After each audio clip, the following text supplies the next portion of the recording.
నమస్తే అండి. కేఎస్బిఎస్ క్రియేషన్స్కి స్వాగతం. ఈరోజు నేను చూపించబోయే రెసిపీ వచ్చేసి కొర్రలతో పెరుగన్నం. చాలా రుచిగా ఉంటుందండి. హెల్త్కి కూడా చాలా మంచిది. ఈ విధంగా చేసుకోవడం వలన ఇది నైటే చేసి పెట్టుకొని పొద్దున్నే తింటాం కాబట్టి వేసవిలో చాలా దండిగా ఉంటుంది. కడుపులో చల్లగా కూడా ఉంటుందండి.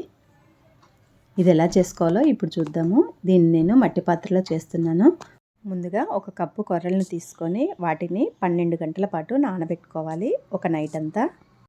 ఈ నానబెట్టుకున్న ఒక కప్పు కొర్రలకి 5 కప్పుల వరకు నీళ్లు వేసుకోవాలి. నీళ్లు వేసుకొని ఉడికించుకోవాలండి. నేను ఇక్కడ 4 కప్పులు వేసాను. మధ్యలో ఒక కప్పు వాటర్ వేసుకున్నాను. మొత్తం 5 కప్పులు వేసుకున్నాను.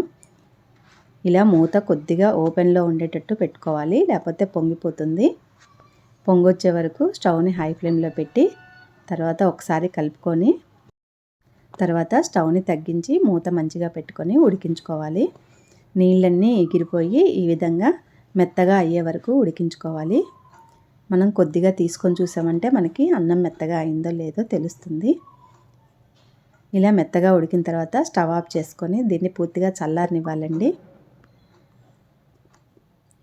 మామూలు ప్లేట్ పెట్టేసుకొని దీన్ని పూర్తిగా చల్లారనివ్వాలి. చల్లారిన దాంట్లో ఇప్పుడు కొన్ని పాలు పోసుకోవాలి. ఈ ప్రాసెస్ అంతా నేను నైట్ చేస్తున్నానండి. మార్నింగ్ టైంలో నేను కొర్రలను నానబెట్టుకున్నాను. నైట్ టైంలో అన్నం ఉడికించుకున్నాను. ఇలా పాలు పోసుకున్న తర్వాత ఒకసారి అన్నంలో కలిసేలాగా బాగా కలుపుకోవాలి. తర్వాత ఒక 2-3 గంటల వరకు పెరుగును వేసుకోవాలి. మనకి పాలు అనేవి కూడా గోరువెచ్చగా ఉండాలండి. మనం పెరుగు తోడేసుకునేటప్పుడు పాలను ఏ విధంగా గోరువెచ్చగా ఉంచుకుంటామో అలా గోరువెచ్చగా పోసుకోవాలి. ఇప్పుడు పెరుగు వేశాక ఇందులో ఒకసారి బాగా కలిసేలాగా కలుపుకోవాలి. పైనుంచి ఈ విధంగా ఉల్లిపాయలు, పచ్చిమిరపకాయలు కూడా పెట్టుకోవాలి. పచ్చిమిరపకాయలని మధ్య కట్ చేసి పెట్టుకోవాలండి, లేదా ఘాట్లు పెట్టుకొనైనా పెట్టుకోవచ్చు. 2 ముక్కలుగా అయినా చేయొచ్చు, ఘాట్లైనా పెట్టుకోవచ్చు అండి. ఈ విధంగా ఇలా చేయటం వలన మనకి పెరుగన్నంలో బాగా కలుస్తాయి ఇవి.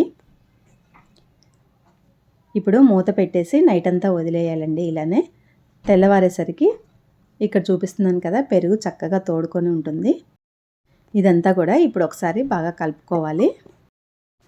సమ్మర్లో రోజు ఇలా తిన్నామంటే హెల్త్కి చాలా మంచిదండి.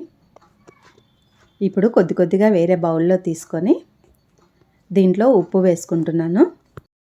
ఉప్పు వేసుకునే అలవాటు కొందరికే ఉంటుంది కాబట్టి నేను మొత్తంలో వేయలేదండి. ఇలా ఒక బౌల్లోకి తీసుకున్నాక ఇందులోకి ఉప్పు వేసుకొని ఒకసారి పల్చటి మజ్జిగ పోసుకోవాలి కొంచెం. తర్వాత ఒకసారి ఇదంతా బాగా కలుపుకొని దీంట్లో ఉల్లిపాయ, పచ్చిమిరపకాయ వేసి పిల్లలకి ఇచ్చామంటే చాలా ఇష్టంగా తింటారండి. నేనైతే మార్నింగ్ టైంలో మా పిల్లలకి స్కూల్కి వెళ్ళేటప్పుడు ఇస్తానండి. ఇలా చక్కగా తినేస్తారు.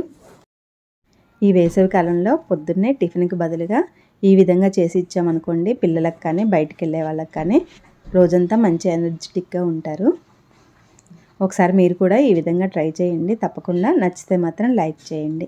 Thank you.